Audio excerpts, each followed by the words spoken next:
พระองค์ก็หมายถึงว่าคนที่รักพระองค์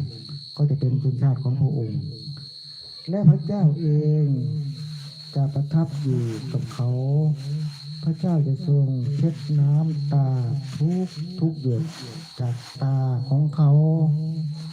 ความตายจะไม่มีอีกต่อไปพอพูดไปพูดมาพูดถึงเรื่องน้ำตาน้ำ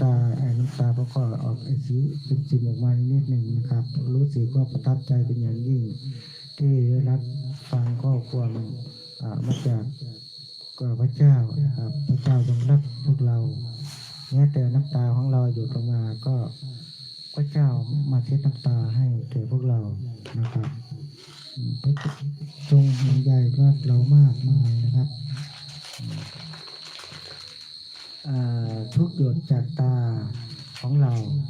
ความตาจะไม่มีอีกต่อไปการ